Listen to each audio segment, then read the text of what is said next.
Friends, कैसा सब लोग। तो फ्रेंड्स, आज की वीडियो के अंदर बात करेंगे सीटेट की मिस्टेक्स यानी गलतियों के बारे में जो स्टूडेंट करते हैं और जिनकी वजह से बहुत से फेल भी हो जाते हैं। देखिए, सबसे पहले आपको एक डरावना सच दिखाता हूं और सच के बारे बाद जो है मैं आपको फिर कुछ पॉजिटिव चीज बताऊंगा, जिसके बाद आप लोग अपना बहुत रिलैक्स फील करेंगे। पहले एक डरावना सच आप लोग देखिए जो आपके सीटेट से जुड़ा हुआ है।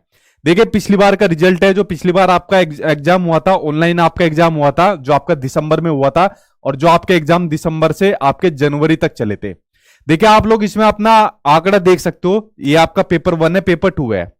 पेपर 1 के अंदर जो अपेयरिंग कैंडिडेट थे वो थे आपके 14,95,511, यानी लगभग 15 लाख कैंडिडेट थे जिन्होंने अपना पेपर 1 का अपना एग्जाम दिया था।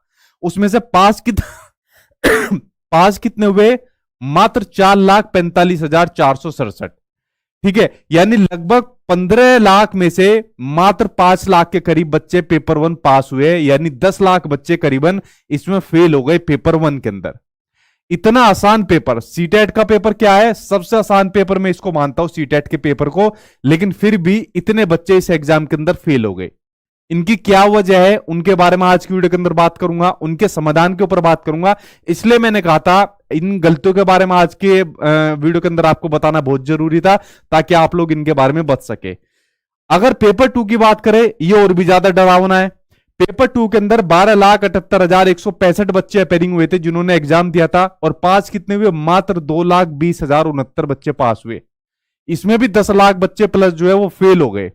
आप लोग देख रहे हो, पेपर 1 में भी 10 लाख प्लस बच्चे फेल हुए और पेपर 2 में भी 10 लाख प्लस बच्चे फेल हो गए।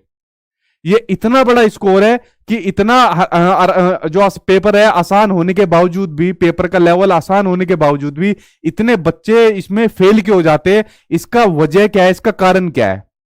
और ये ऐसी बात नहीं है कि इस बार ही, मतलब जो आपका पेपर पिछली बार ऑनलाइन हुआ था सिर्फ उसी के अंदर बच्चे इतना फेल हुए। आप लोग पिछले भी उठाकर देख लो, 2011 से लेके और अभी तक के जितने भी रिजल्ट है आप लोग उनको उठा के देख लो, सभी के अंदर लगभग आपको इतना ही आपको रेशियो देखने को मिलेगा जो पास होने वालों का रेशियो है। 2011 में तो और भी कम था, फिर धीरे धीरे वो बढ़ता होना आपका शुरू हो गया और लगभग में आपको इतना ही रेशियो आपको देखने को मिलेगा। तो इसको देखकर यार एक आपका दिमाग भी खराब होता है कि इतना आसान पेपर और तब भी उसके बावजूद भी फेल होने वालों का रेट इतना ज्यादा है। आखिर इसकी वजह क्या है? बच्चे इतने फेल क्यों होते हैं इस एग्जाम के अंदर, जब इतना आसान पेपर है, सब चीज सिलेबस फिक्स है, चीजें सेम चीजों में से पूछी जानी है, फिर भी बच्चे इतने फेल क्यों होते हैं? तो फेल होने का जो रीजन होता है वो होता है बच्चे की वो गलतियां जिनको बच्चा करता है, और उन्हीं गलतियों से आज आपको बचना है जो मैं आज को बताने वाला हूं। अगर आपने इन चीजों को फॉलो करा तो फेल तो नहीं होने दूंगा मैं आपको, इतना मैं आपको प्रॉमिस दिलाता हूं, ठीक है? और आप पास हो गए और बहुत ही अच्छे नंबर से पास हो गए, क्योंकि पेपर आपका सीटेट का आसान ही आता है, ठीक है? तो एक डरावना सच था, और ये मतलब जब से 2011 से लेकर अभी तक पेपर आ रहा है, लगभग यही रिकॉर्ड रहता है आपके सीटेट के एग्जाम में। तो इस पेपर को आप लोग हल्के में मत लीजिए। पेपर आसान भले ही आता है, लेकिन इसको हल्के में बिल्कुल मत लीजिए। ये एक आपका स्टेप है, अगर यही पास नहीं होगा तो जो बाकी के मेन एग्जाम है उसमें आप लोग कैसे बैठ पाओगे, ठीक है? अगर आपको आज की डेट में प्राइवेट जॉब भी अगर आपको लेनी है ना, तो इसको पास होना बहुत जरूरी है, वरना प्राइवेट जॉब भी आप नहीं ले पाओगे, यानी प्राइवेट स्कूल के अंदर भी आप लोग एलिजिबल नहीं हो पाओगे बिना सीटेट के, ठीक? तो थोड़ा गंभीर हो जाओ, टाइम बहुत कम बचा है, तो जरा इसके ऊपर अब एक एक करके नजर डाल लेते हैं कि अब क्या क्या गलतियां बच्चे करते हैं। तो शुरुआत से मैं एक एक चीज आपको बताऊंगा कि आपको किन किन गलतियों से बचना है, बिल्कुल बेसिक से बताऊंगा।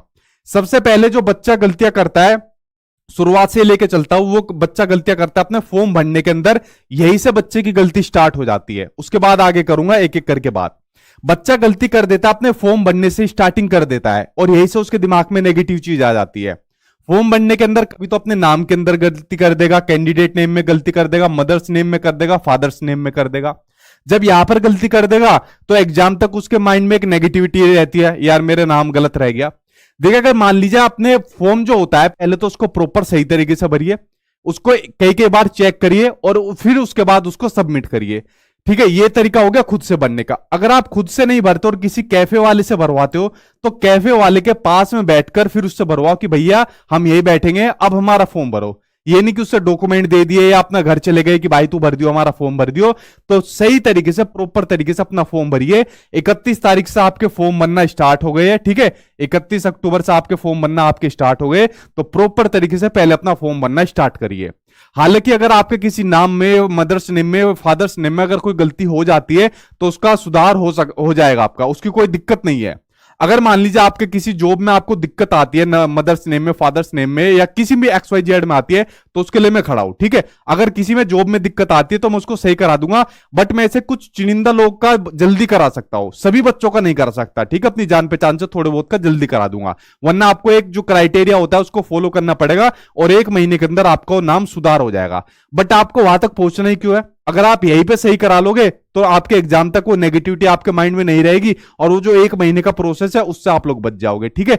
तो सबसे पहले बिल्कुल एक्यूरेट तरीके से अपने फॉर्म को आप लोगों को भरना है। तो पहला गलती तो बच्चा ये करता है, फॉर्म को कैफे वाले से भरवाता है या खुद भी भरता है, तो यहां पर गलती करता है, ठीक है। तो अपने फॉर्म को सही तरीके से, एक्यूरेट तरीके से भरना।